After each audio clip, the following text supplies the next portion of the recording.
তেল আবিবে ইরানের আরও ক্ষেপণাস্ত্র হামলা প্রতিহতের দাবি ইসরায়েলের। হামলা বন্ধ হলে কূটনীতিতে ফেরা সম্ভব, জেনেভায় জানালো তেহরান। মেয়র কাউন্সিলর শূন্য ঢাকা দক্ষিণে মশক নিধনে গতি নেই। আতঙ্কে নগরবাসী। রাজধানীর 13 ওয়ার্ডে এডিসের লার্ভার ঘনত্ব স্বাভাবিকের চেয়ে বেশি।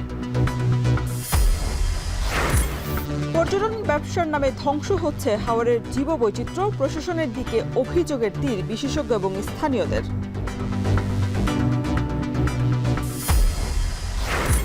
ভোলায় 500 ভরি স্বর্ণ, অর্ধ কোটি টাকা নিয়ে জুয়েলার্স ব্যবসায়ী উধাও। নিঃস্ব শতাধিক পরিবার।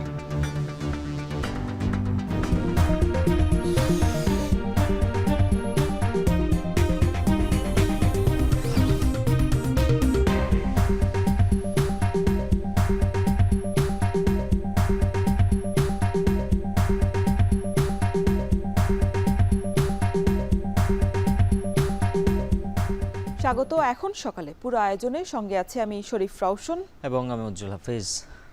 শনিবার প্রথম প্রহরে মধ্য ইসরায়েলকে লক্ষ্য করে এক ঝাঁক মিসাইল হামলা চালিয়েছে ইরান। এতে তেল আবিবের একটি আবাসিক ভবনে ছড়িয়ে পড়েছে আগুন। যদিও সবকটি মিসাইল প্রতিহতের দাবি করেছে ইসরায়েল। বিপরীতে ইরানকে লক্ষ্য করে পাল্টা বিমান হামলা চালানোর দাবিও করেছে দেশটি। এর আগে শুক্রবার সংঘাতের 8ম দিনে হাইফা, তেল আবিব ও বীরশেবা সহ কয়েকটি অঞ্চলকে লক্ষ্য করে ক্ষেপণাস্ত্র নিক্ষেপ করে ইরান। এতে গুরুতর আহত 3 জন সহ হাসপাতালে ভর্তি করা হয় 17 জনকে। বিপরীতে ইরানের পশ্চিমাঞ্চলকে লক্ষ্য করে 15টি বিমানের মাধ্যমে হামলা চালানোর দাবি করেছে ইসরায়েল।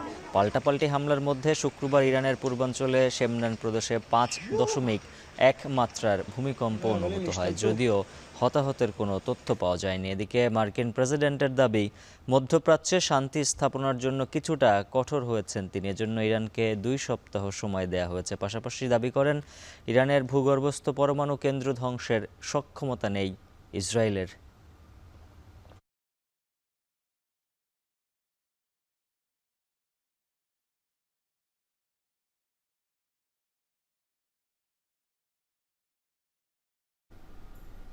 ইরান ইসরায়েল সংঘাত বন্ধে এবার দৌড়ঝাঁপ করছেন বিশ্ব মোড়লরা। জেনেভায় যুক্তরাজ্য সহ ইউরোপীয় কয়েকটি দেশের বৈঠকে ইরানের পররাষ্ট্রমন্ত্রী জানিয়েছেন, ইসরায়েল হামলা বন্ধ করলে আলোচনা চলতে পারে। তবে জাতিসংঘের নিরাপত্তা পরিষদের বৈঠকে সংঘাতের জন্য বরাবরের মতো ইরানকেই কাঠ গড়ায় দাঁড় করিয়েছে যুক্তরাষ্ট্র। আর ইরানের হামলা বন্ধের দাবি অগ্রাহ্য করেছে ইসরায়েল। এছাড়া এদিকে 8ম দিনেও পাল্টাপাল্টি হামলা চালু রেখেছে ইরান এবং ইসরায়েল। বাকিটা জানাচ্ছেন জাহানারা ভুইয়া। ইরান ইসরায়েল ইস্যুতে শুক্রবার জাতিসংঘের নিরাপত্তা পরিষদে জরুরি বৈঠক অনুষ্ঠিত হয়েছে। বৈঠকে ইরানের বেসামরিক নাগরিকদের উপর ইসরায়েলি হামলার নিন্দা জানিয়েছেন জাতিসংঘে নিযুক্ত ইরানের রাষ্ট্রদূত আমির সাইদ ইরাভানি। সেই সঙ্গে তেল আবিবকে ইরানে হামলা বন্ধের আহ্বান জানান তিনি। The US has publicly threatened to strike Iran safeguard nuclear facilities.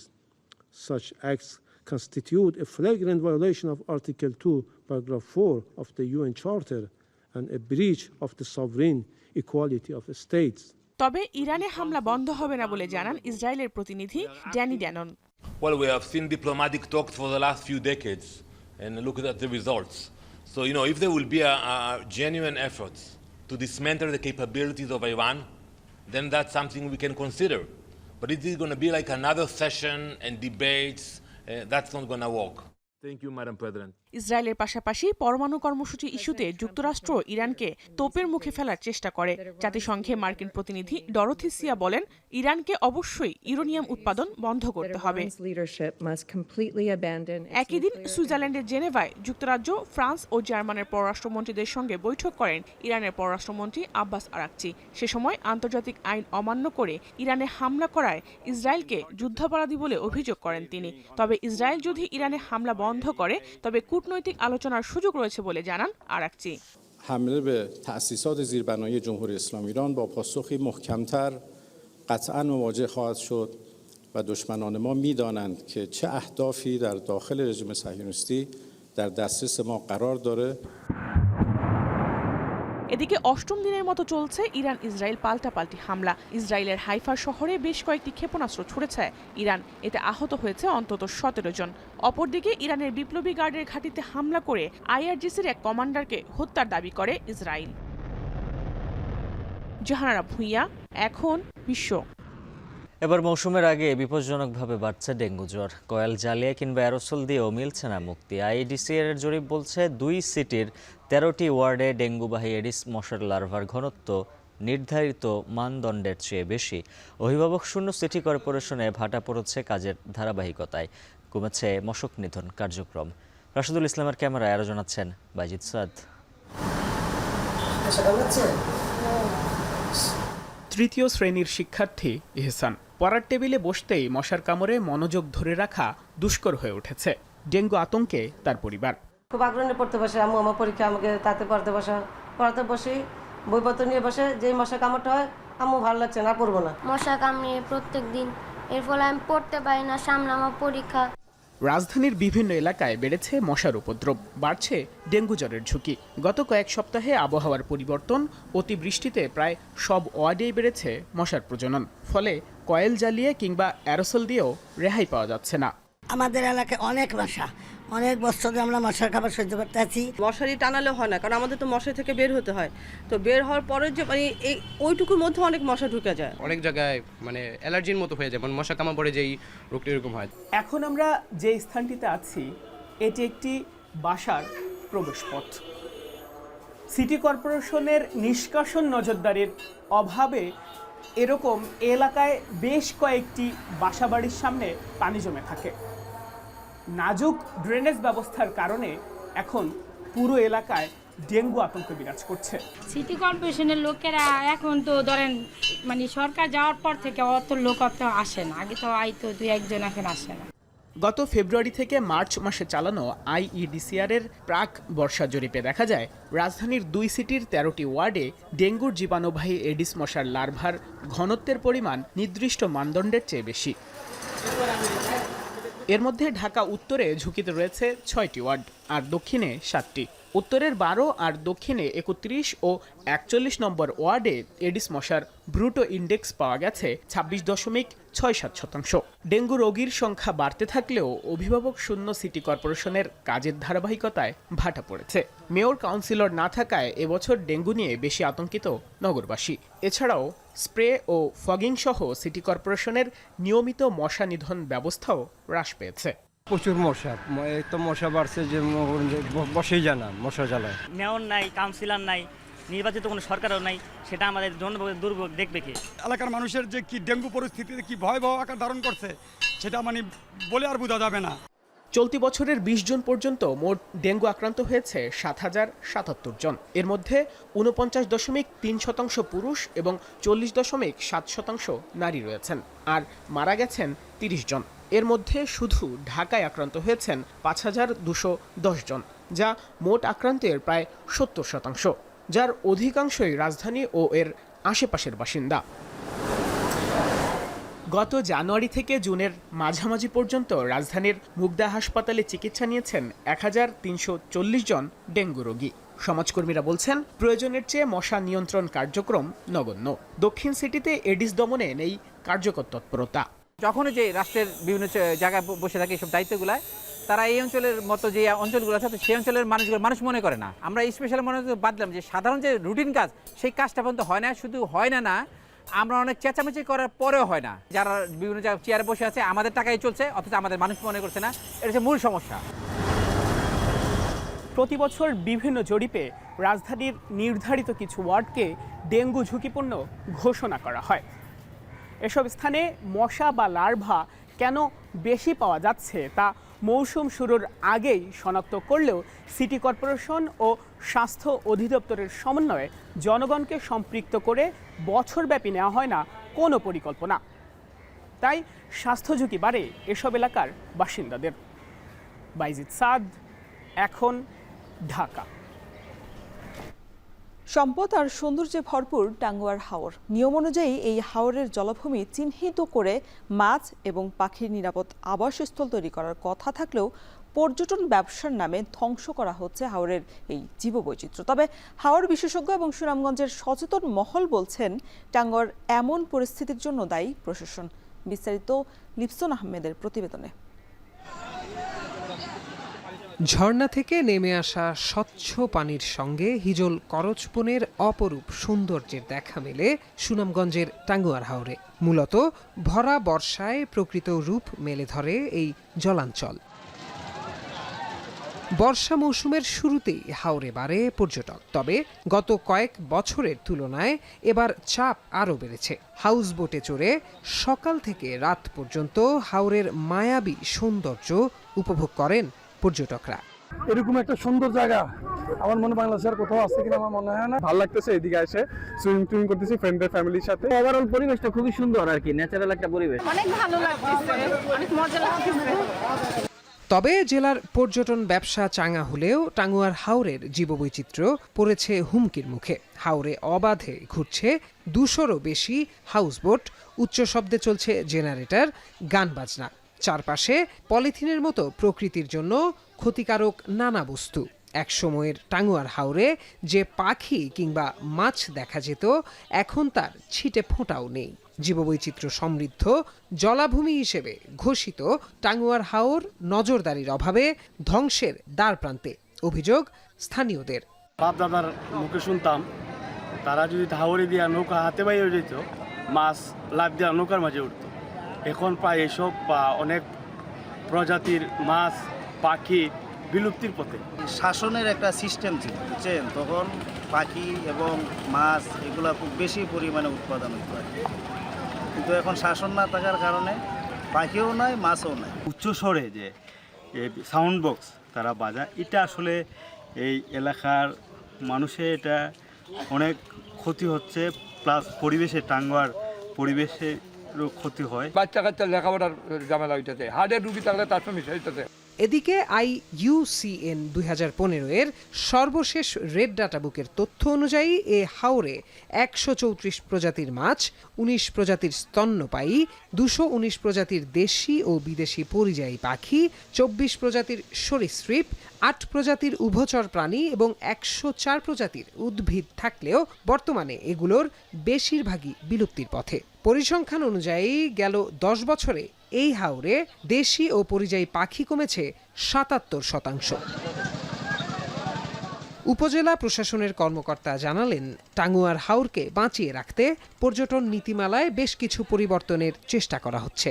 Tanguar হাওরে ভূমি, পানি এবং বায়ু দূষণের সমস্ত কর্মযজ্ঞ সম্পাদিত হয়, উচ্চস্বরে সাউন্ড সিস্টেম বাজানো হয়, নেচে গিয়ে এটাকে উৎসবস্থলে পরিণত করা হচ্ছে, যা ইসিএরও পরিপন্থী, রামসার সাইটেরও পরিপন্থী। নীতিমালা অনুযায়ী হাউসবোটগুলোকে অবশ্যই তাদের সেফটি থাকতে হবে, যেমন গ্যাস সিলিন্ডারের সেফটি থাকতে হবে, ইলেকট্রিক লাইনের সেফটি থাকতে হবে, পাশাপাশি মানব বর্জ্য কোথায় ফেলবে সেই ব্যবস্থাপনার সিস্টেম থাকতে হবে।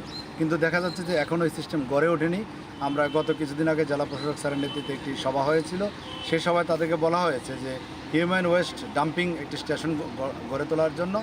1999 সালে টাঙ্গুয়ার হাওরকে ঘোষণা করা হয় প্রতিবেশগত সংকটাপন্ন এলাকা হিসেবে। এছাড়া 2000 সালের জানুয়ারি মাসে জীববৈচিত্র্য রক্ষায় রামসার কনভেনশনের আওতায় দেশের রামসার সাইট হিসেবে ঘোষণা করা হয় এই হাওরকে।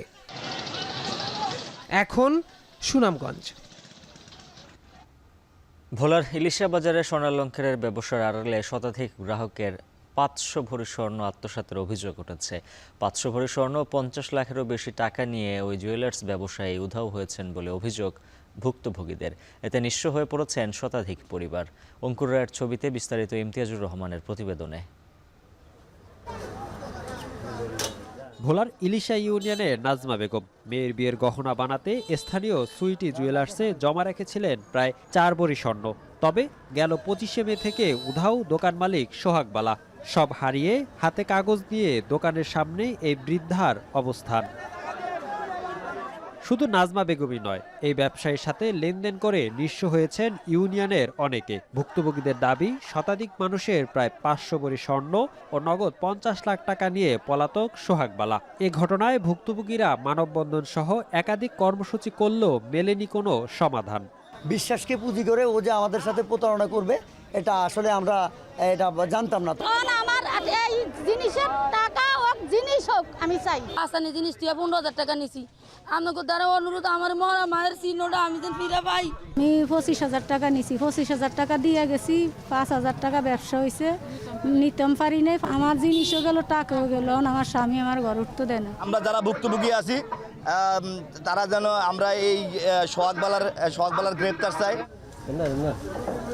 দ্রুত ওই স্বর্ণ ব্যবসায়ীকে গ্রেপ্তার করে ভুক্তভোগীদের স্বর্ণ ও টাকা ফিরিয়ে দেওয়ার দাবি জানায় জেলা জুয়েলার্স মালিক সমিতি।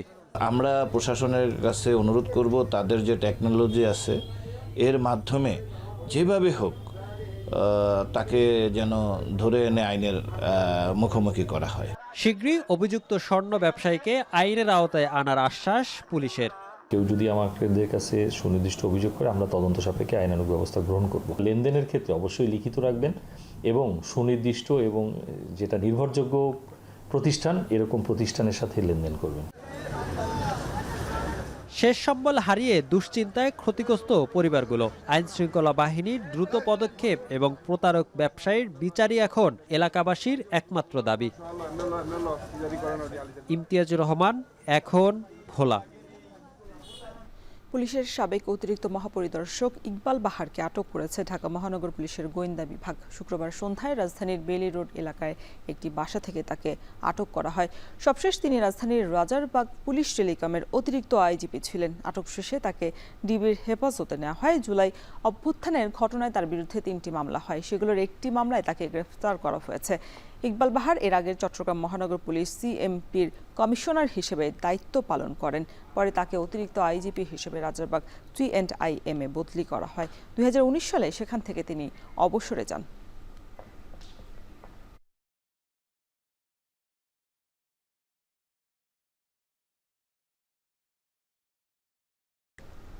ভোলার মেঘনা তেঁতুলিয়া নদীতে মিলছে না আশানুরূপ ইলিশ। নদীর পাড়ের ঘাটে কমছে ইলিশ সহ অন্যান্য মাছের সরবরাহ, যার প্রভাবে চাষের মাছ 20 থেকে 30 টাকা বাড়তি দামে বিক্রি হচ্ছে। বিস্তারিত জানাতে মেঘনা পাড়ের তুলাতুলি মাছঘাট থেকে যুক্ত আছেন সহকর্মী ইমতিয়াজুর রহমান। ইমতিয়াজ, জানাবেন নদীতে কাঙ্ক্ষিত মাছ না পাওয়ার কারণ হিসেবে জেলেরা কি বলছেন, আর বাজারে চাষের মাছের সরবরাহ দরদাম কেমন?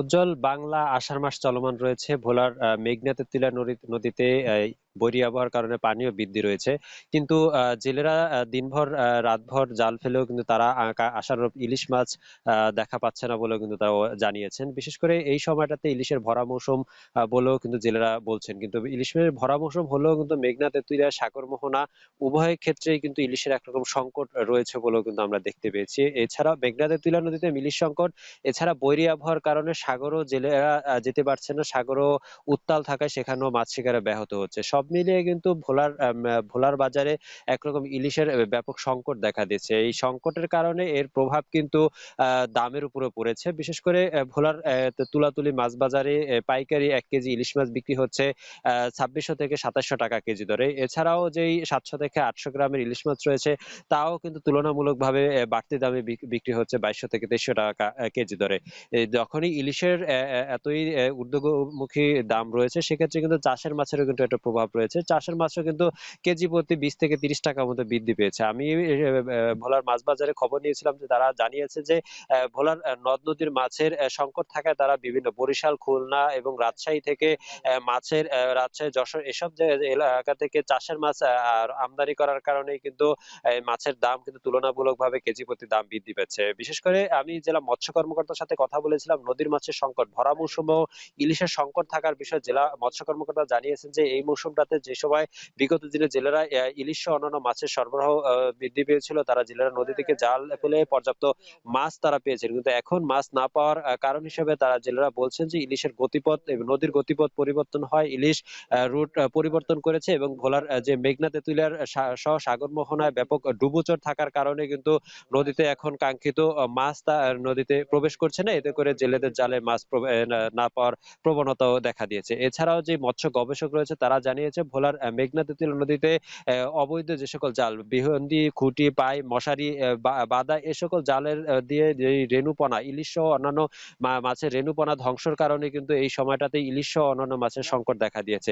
যখনই এই অবৈধ জালের নির্মূল করা সম্ভব হবে তখন কিন্তু ভোলার মেঘনা তেঁতুলিয়া সহ প্রতিটি নদীতে কিন্তু মাছের উৎপাদন বৃদ্ধি পাবে এবং সরবরাহ বৃদ্ধি পাবে। জেলা মৎস্য কর্মকর্তা আরেকটা বিষয় জানিয়েছেন যে তাদের এই অবৈধ জালের বিরুদ্ধে তাদের অভিযান চলমান রয়েছে। এছাড়া নদীতে নতুন পানি প্রবেশে শুরু করেছে। নদীতে পানি প্রবেশের সাথে সাথে সাগর থেকে মাছের যে মাছ রয়েছে তা নদীতে প্রবেশ করবে। এতে করে ইলিশের যে লক্ষ্যমাত্রা রয়েছে 1,85,000 মেট্রিক টন তা অর্জিত হওয়ার কথাও কিন্তু জেলা মৎস্য কর্মকর্তা জানিয়েছে। অপরদিকে জেলার যে মৎস্য ব্যবসায়ীরা রয়েছে, ভোলার প্রায় 125টি মাছঘাট, প্রতিটি মাছঘাটে এখন একরকম ইলিশের সংকট থাকে। প্রতিটি মাছঘাটে কিন্তু এখন বিভিন্ন জেলা থেকে মাছ আমদানি করে তারা মাছ বিক্রি করছে অধিক দামে। তারা বলছেন যে এইভাবে যদি চলতে থাকে, বিগত দিনে যেই সাগরে 58 দিনের নিষেধাজ্ঞা ছিল, নদীতে 2 মাসের নিষেধাজ্ঞা ছিল, নিষেধাজ্ঞার পরপরই যে জেলেরা যেই নদীতে গিয়ে আশানুরূপ না পেয়ে তারা একরকম ধার দেনা জর্জরিত হয়ে পড়েছে, মাছের দামও একরকম ঊর্ধ্বগতি রয়েছে। তো এই ছিল আমার কাছে ভোলার তুলাতুলি মাছঘাট থেকে সর্বতথ্য। উজ্জ্বল। ইমতিয়াজুর রহমান জানাচ্ছিলেন ভোলার মাছ বাজারের খবর। যশোরে চলতি বছর পটলের বাম্পার ফলনে হাসি ফুটেছে কৃষকের মুখে। অন্যান্য ফসলের তুলনায় উৎপাদন খরচ কম এবং একই সঙ্গে লাভ বেশি হওয়ায় কৃষকরা ঝুঁকছেন পটল চাষে। এই সবজি চাষে জেলায় প্রতি বছর 100 কোটি টাকার বেশি লেনদেন হয়। রিপন হোসেনের তথ্য ছবিতে দেখুন বিস্তারিত। যশোরের 7 মাইল, নোঙ্গরপুর, তীরেরহাট, আব্দুলপুর, ঝিকরগাছা সহ বেশ কয়েকটি এলাকার মাঠ জুড়ে পটলের ক্ষেত। নিড়ানি, আগাছা পরিষ্কার, মাছা তৈরি সহ নানা পরিচর্যায় পটল খেতে ব্যস্ত কৃষক। চলতি বছর আবহাওয়া অনুকূলে থাকায় পটলের ভালো ফলন হয়েছে। এছাড়াও বাজারে ভালো দাম পেয়ে খুশি কৃষক। আত্মীয় স্বজন আসে, তাদের দেখা আছে খাওয়া দাওয়ার লেনদেন আদান প্রদান করা লাগে। এই জন্যই আমাদের পটল চাষটা একটু করা লাগে। কি জন্য? যে আমাকে কাঁচা পয়সা, এই কাঁচা পয়সার জন্যই আমরা এই চাষটা করি। আবার যশোর সদর উপজেলার চূড়ামনকাঠি গ্রামের আব্বাস আলী 1.5 বিঘা জমিতে করেছেন পটলের চাষ। আবাদে 35,000 টাকা খরচ হলেও বিক্রি শেষে ঘরে আসবে 2 লাখ টাকার বেশি। লাভের অঙ্কটা জেলার অন্যান্য কৃষকদেরও একই রকম। সপ্তাহে একদিন তুলতে পারি, কিছু সপ্তাহে দাম কম হয়, কিছু সপ্তাহে দাম বেশি হয়। তা এটা দেখা যাচ্ছে যে আমাদের বাড়তি যে খরচটা অন্যান্য সাইটে চাহিদা পূরণ করে দেয় এবং আমাদের ভবিষ্যৎ আরেকটা চাষ করবো, সেই চাষেরও সহযোগিতা করে এই পটল চাষে। 10 কাঠা জমিতে আপনার 17,000 টাকা খরচ হয়েছে মোট টোটালে, এবং আমি আশাবাদী যে ওই পটল 30,000 টাকা, 20 থেকে 30,000 টাকা আশাবাদী। পটল চাষে স্বল্প পরিশ্রম আর অল্প কীটনাশক ও সারের ব্যবহারে ভালো ফলন পাওয়া সম্ভব। এছাড়া বছরে বেশিরভাগ সময় পটলের উৎপাদন অব্যাহত থাকে। তাই দিন দিন পটল চাষের ঝুঁকছেন কৃষকরা। স্থানীয় চাহিদা মিটিয়ে যা পাঠানো হচ্ছে দেশের বিভিন্ন স্থানে। চিটাগাং, নিমসা, তারপরে ঢাকার আর কি বিভিন্ন পয়েন্টে যায়, যেমন গাজীপুর, কারণ বাজার। মাসে 4 বার উঠানো যায়। তো এই 4 বার যেহেতু মাসে উঠানো যায়, আপনার 1 মাসের যে কোনো এক সময় আপনি দাম অবশ্যই পাবেন। অর্থাৎ 7 মাস ব্যাপী মাঝে মধ্যে দাম কম পেতে পারেন, কিন্তু অধিকাংশ দাম পাবেন। কৃষি কর্মকর্তারা বলছেন পটল ক্ষেতে রোগবালাই মুক্ত রাখতে চাষিদের আধুনিক সেক্স ফ্রেমন ট্র্যাপ, জৈব বালাইনাশক সার ব্যবহারের নানা পরামর্শ ও সহায়তা দেওয়া হচ্ছে। তাদেরকে পরামর্শ এবং তাদের পাশে থাকছি। গত অর্থ বছর আমাদের যশোর জেলাতে পটলের আবাদ যেটা আমরা অর্জন করেছিলাম সেটা 1832 হেক্টর। সেখানে প্রায় আমরা 28,396 মেট্রিক টন আমরা পটল উৎপাদন করতে সক্ষম হয়েছি। এবছর আমাদের উৎপাদনটা বেড়েছে। এবছর যশোরে 2,308 হেক্টর জমিতে পটলের আবাদ হয়েছে। উৎপাদন লক্ষ্য 36,928 মেট্রিক টন পটল, গড়ে 30 টাকায়, যার আনুমানিক বাজার মূল্য 110,78,40,000 টাকা। রিপন হোসেন, এখন যশোর।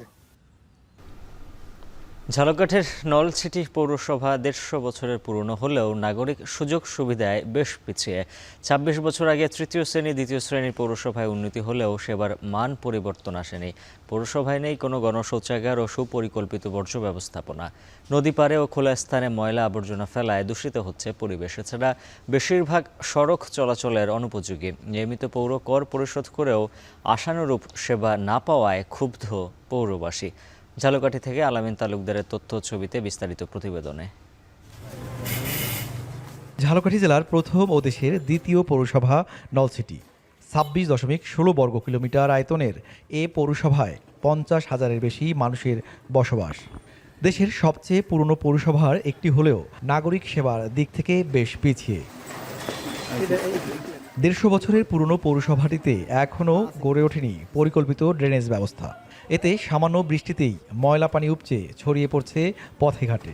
আর নির্ধারিত জায়গা না থাকায় সুগন্ধা নদীর পাড়ে খোলা স্থানে আবর্জনা ফেলায় দূষিত হচ্ছে পরিবেশ, ছড়াচ্ছে রোগ জীবাণু। তবে নলছিটি পৌরসভার সমস্ত ময়লা এখানে ফেলে নদীর পানি সব একদম খারাপ হয়ে যায়।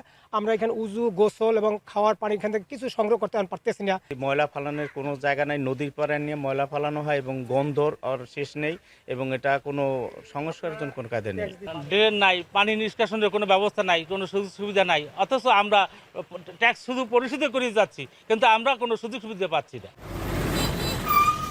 দেশের অন্যান্য পৌরসভায় সড়ক যোগাযোগে যে উন্নয়ন হয়েছে সে তুলনায় অনেক পিছিয়ে নলছিটি। পৌরসভার 9টি ওয়ার্ডের সড়কেই বেহাল দশা।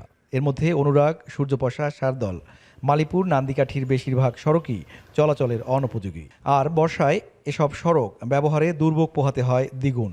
নিয়মিত পৌরকর পরিশোধের পরও সেবা না পাওয়ায় ক্ষুব্ধ পৌরবাসী। এই দেখেন সামনে রাস্তাঘাট, এগুলো কোনো রাস্তাঘাটের কোনো নেই, আমরা খুব অসুবিধা আছে। এর থেকে আমাদের পৌরসভার থেকে ইউনিয়ন পর্যায়ে অনেক ভালো। রাস্তা এতটা খারাপ, বাচ্চা পোলাপান নিয়ে গাড়িতে চলাফেরা করতে অনেক সমস্যা হয়। আমরা কিছুদিন আগে অ্যাক্সিডেন্ট হয়েছি। তারা আমার কাছে নিয়ে যাইতে আসে, পৌর কর নিতে আসে, ব্যাড নিতে আসে, এরপর খাজনা নিতে আসে, কিন্তু আমরা কোনো সুযোগই পাইতেছি না। রোডঘাট 9 ওয়ার্ডের কোনো রাস্তাঘাট নাই। উন্নয়নে পিছিয়ে থাকার কথা স্বীকার করে নানান সীমাবদ্ধতার কথাও তুলে ধরেন পৌর প্রশাসক। জানান বেশ কিছু প্রকল্পের কাজ চলছে আর কিছু অনুমোদনের অপেক্ষায়। বেশ কিছু সীমাবদ্ধতা আসলে আমাদের রয়েছে, কিন্তু তারপরও আমাদের এখন অনেকগুলো প্রকল্প চলমান রয়েছে এবং আপনার কিছু প্রকল্প আমাদের যে প্রকল্প অফিস সেখানে অনুমোদনের জন্য অপেক্ষায় আছে। এই প্রকল্পগুলো অনুমোদন হয়ে আসলে যখন বাস্তবায়ন হবে তখন পৌরবাসী তাদের কাঙ্ক্ষিত সেবা, পৌরসভার যে নাগরিকদের যে নাগরিক সুবিধা সেগুলো তারা সকলেই পাবে বলে আমি বিশ্বাস করি। 1865 সালে প্রতিষ্ঠিত হয় নলছিটি পৌরসভা আর 1999 সালে এটি দ্বিতীয় শ্রেণীতে উন্নীত হয়। আল আমিন তালুকদার, এখন ঝালকাঠি।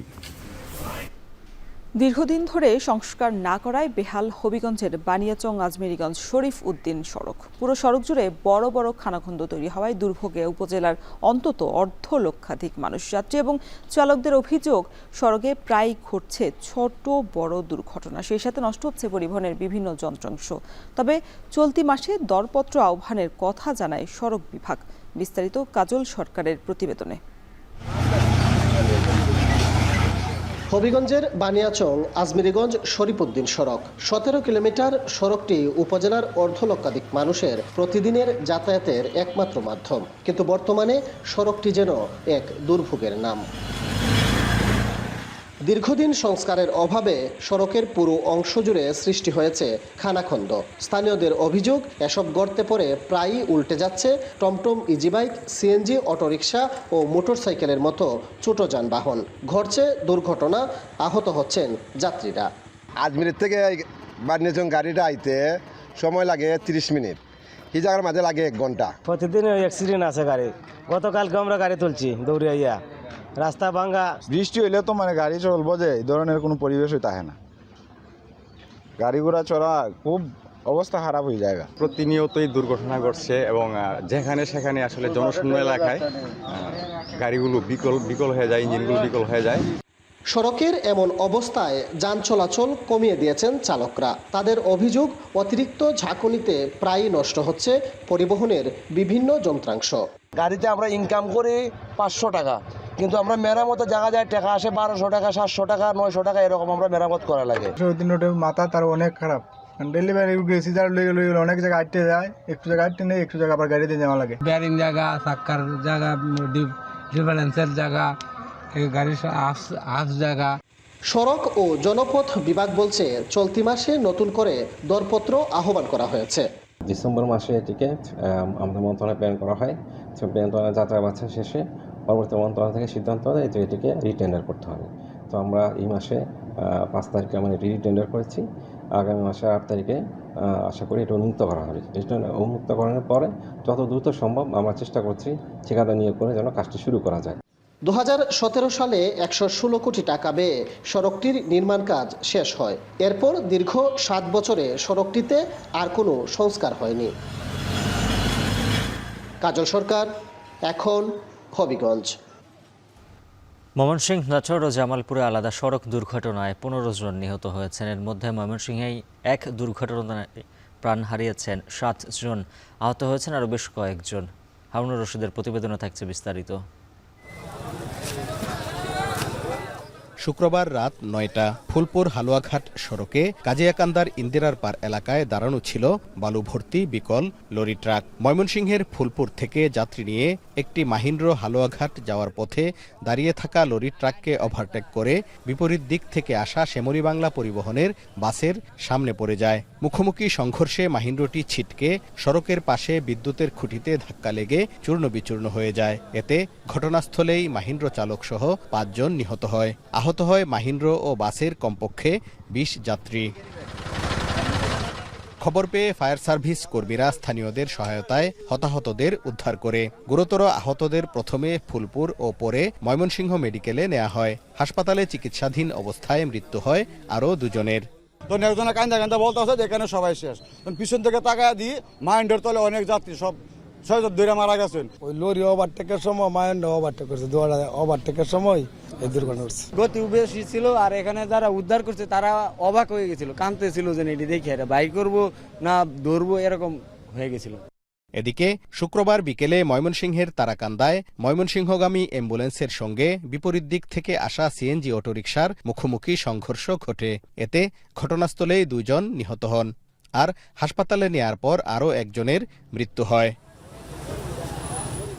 এরই মধ্যে পুলিশের ঊর্ধ্বতন কর্মকর্তারা দুর্ঘটনাস্থল পরিদর্শন করেছেন। এ ব্যাপারে আইনানুগ ব্যবস্থা নেওয়া হচ্ছে বলে জানান পুলিশ সুপার।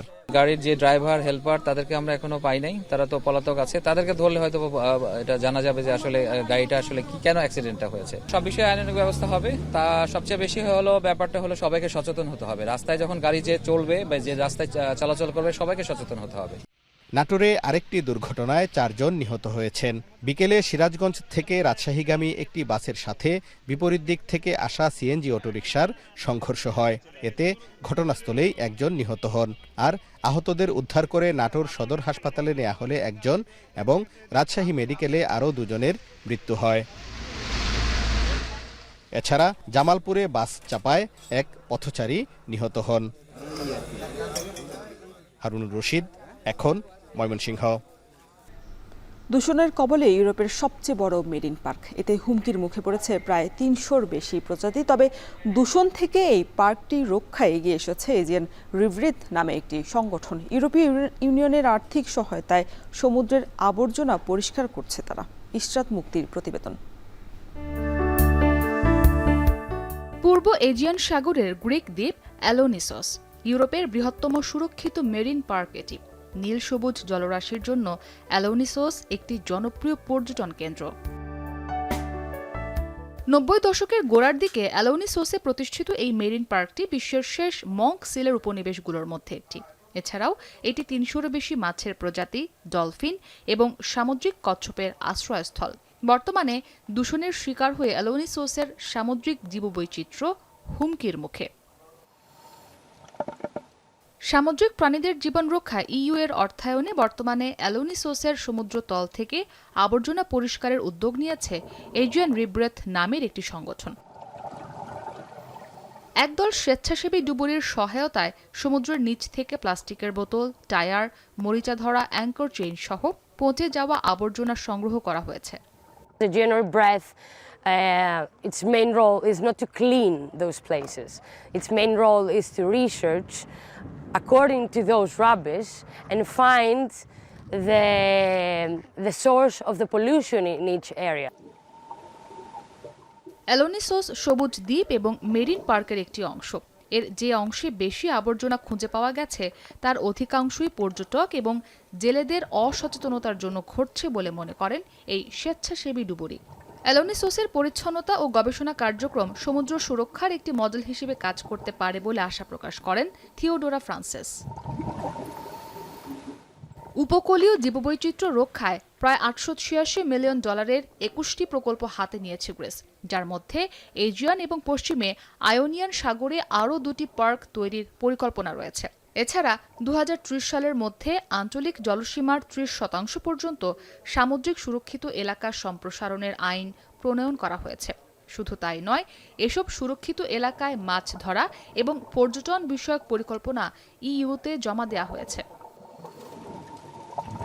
ইসরাত মুক্তি, এখন বিশ্ব। এশিয়া কাপে দীর্ঘ ৬ বছর পর স্বর্ণপদক জিতেছে বাংলাদেশ। বিকেএসপি থেকে উঠে আসা আব্দুর রহমান আলিফের হাত ধরে দীর্ঘ বছর পর এমন সাফল্য পেল বাংলাদেশ। সিঙ্গাপুরে চলমান আসরের রিকার্ভ পুরুষ এককের রুদ্ধশ্বাস ফাইনালে শুরুতেই দারুণভাবে এগিয়ে যান আলিফ। প্রথম সেটে যেখানে আলিফের স্কোর ছিল ২৮, প্রতিপক্ষ গাগুতোর স্কোর ছিল ২৭। পরের ২ সেটে আবারও জিতে খেলায় সমতা আনেন তিনি। তৃতীয় সেটে গাকুতো করেন ২৮, আলিফ করেন ২৭। চতুর্থ সেটেও এগিয়ে যান গাকুতো, তিনি মারেন ২৭, আলিফ ২৬ স্কোর পেয়ে পিছিয়ে পড়েন। এরপর পঞ্চম সেট গড়ায় খেলা রুদ্ধশ্বাস সেটে আলিফ করেন ২৯ আর গাকুতো ২৬, আর তাতেই ৬-৪ সেট পয়েন্টে হেরে যান জাপানের মিয়াতা গাকুতোকে। এর আগে আন্তর্জাতিক প্রতিযোগিতায় অনেকবারই খেলেছেন আলিফ। বিশ্বকাপ, Asian archery championship, Asian archery গাপ্রির মতো আসরে অংশ নিলেও কখনো কোনো পদক জিততে পারেনি একক ইভেন্টে। এবার অবশ্য রূপার পদকটা নিশ্চিত করেছিলেন ফাইনালে উঠেই। শেষ করছি এখন সকাল। তার আগে শিরোনামগুলো জানিয়ে দিচ্ছে আরও একবার।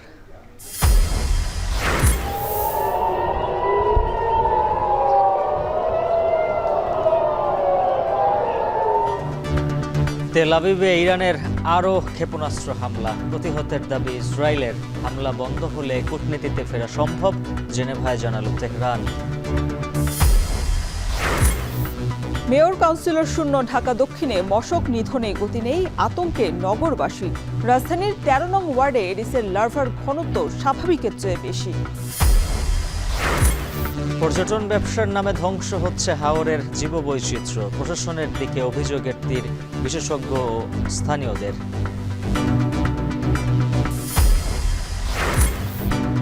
এবং ভোলায় ৫০০ ভরি স্বর্ণ এবং অর্ধ কোটি টাকা নিয়ে লাপাত্তা জুয়েলার্স ব্যবসায়ী উধাও, নিঃস্ব শতাধিক পরিবার।